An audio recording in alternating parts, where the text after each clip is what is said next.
हिंदुओं की पवित्र 7 पुरी यानी नगरियों में और 4 धामों में से एक पुरी धाम में स्थित विश्व प्रसिद्ध जगन्नाथ मंदिर को एक चमत्कारिक मंदिर कहा जाता है। यहाँ पर प्राचीन काल में श्री हरि विष्णु नील माधव के रूप में विराजमान थे। बाद में यह स्थान उन्हीं के 8वें अवतार भगवान कृष्ण का धाम बन गया और यहाँ पर श्री कृष्ण को जग के नाथ जगन्नाथ कहते हैं। यहाँ भगवान जगन्नाथ अपने बड़े भाई बलभद्र और बहन सुभद्रा के साथ विराजते हैं। आइए जानते हैं विश्व प्रसिद्ध पुरी बाबा मंदिर के 10 प्रसिद्ध चमत्कार। हवा के विपरीत लहराता ध्वज। श्री जगन्नाथ मंदिर के ऊपर स्थापित लाल ध्वज सदैव हवा के विपरीत दिशा में लहराता है। ऐसा किस कारण होता है यह तो वैज्ञानिक ही बता सकते हैं, लेकिन यह निश्चित है आश्चर्यजनक बात है। यह भी आश्चर्य है कि प्रतिदिन सायंकाल मंदिर के ऊपर स्थापित ध्वज को मानव द्वारा उल्टा चढ़कर बदला जाता है। ध्वज भी इतने भव्य है कि जब यह लहराता है तो इसे सब देखते ही रह जाते हैं।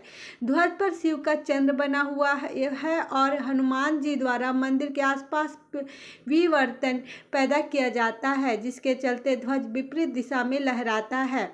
दूसरा है गुंबद की छाया नहीं बनती। यह दुनिया का सबसे भव्य और ऊंचा मंदिर है। यह मंदिर 4 लाख वर्ग फीट के क्षेत्र में फैला है और इसकी ऊंचाई लगभग 214 फीट है। मंदिर के पास खड़े रहकर इसका गुंबद देखा पाना असंभव है। मुख्य गुंबद की छाया दिन के किसी भी समय अदृश्य ही रहती है। हमारे पूर्वज कितने बड़े इंजीनियर रहे होंगे, यह इस एक मंदिर का उदाहरण से समझा जा सकता है। पुरी के मंदिर का यह भव्य रूप 7वीं सदी में निर्मित किया गया है। तीसरा है चमत्कारी सुदर्शन चक्र। पुरी में किसी भी स्थान से आप मंदिर के शीर्ष पर लगे सुदर्शन चक्र को देखेंगे तो आपको सदैव अपने सामने ही लगा दिखेगा। ऐसे नील चक्र भी कहते हैं और यह अष्ट धातु से निर्मित है और अति पावन और पवित्र माना जाता है।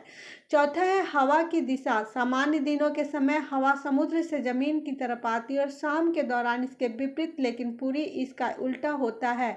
अधिकतर समुद्री तटों पर आमतौर पर हवा समुद्र से जमीन की ओर आती है, लेकिन यहाँ हवा जमीन से समुद्र की ओर जाती है। गुंबद के ऊपर नहीं उड़ते पक्षी। मंदिर के ऊपर गुंबद के आसपास अब तक कोई पक्षी नहीं उड़ा, नहीं देखा गया। इसके ऊपर से विमान नहीं उड़ाया जा सकता। मंदिर के शिखर के पास पक्षी उड़ते नजर नहीं आते, जबकि देखा गया है कि भारत के अधिकतर मंदिरों में गुंबदों पर पक्षी बैठ जाते हैं या आसपास उड़ते हुए नजर आते हैं। छठा है दुनिया का सबसे बड़ा रसोई घर। 500 रसोइयों और 300 सहयोगियों के साथ बनाते हैं भगवान जगन्नाथ जी का प्रसाद। लगभग 20 लाख भक्त कर सकते हैं यहाँ भोजन। कहा जाता है कि मंदिर में प्रसाद कुछ हजार लोगों के लिए क्यों न बनाया गया हो, लेकिन इनसे लाखों लोगों का पेट भर सकता है। मंदिर के अंदर पकाने के लिए भोजन की मात्रा पूरे वर्ष के लिए रहती है और प्रसाद की एक भी मात्रा कभी भी व्यर्थ नहीं जाती है।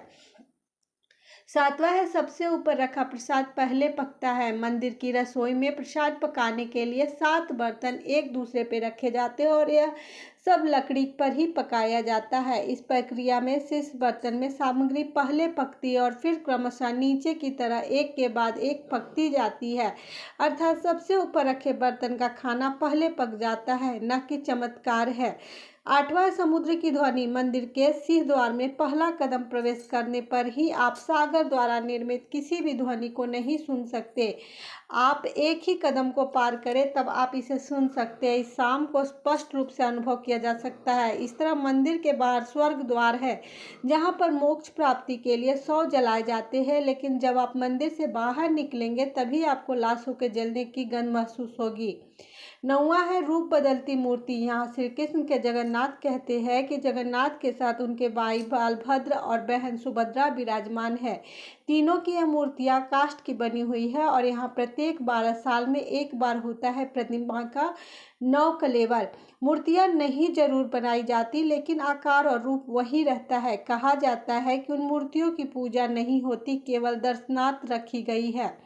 10वां है हनुमान जी करते हैं जगन्नाथ की समुद्र से रक्षा। माना जाता है कि 3 बार समुद्र ने जगन्नाथ जी के मंदिर को तोड़ दिया था। कहते हैं कि महाप्रभु जगन्नाथ ने वीर मारुति हनुमान जी को यहाँ समुद्र को नियंत्रित करते हेतु नियुक्त किया था, परंतु जब तब हनुमान जी जगन्नाथ बलभद्र और सुभद्रा के दर्शनों को लोभ संवरण नहीं कर पाते थे।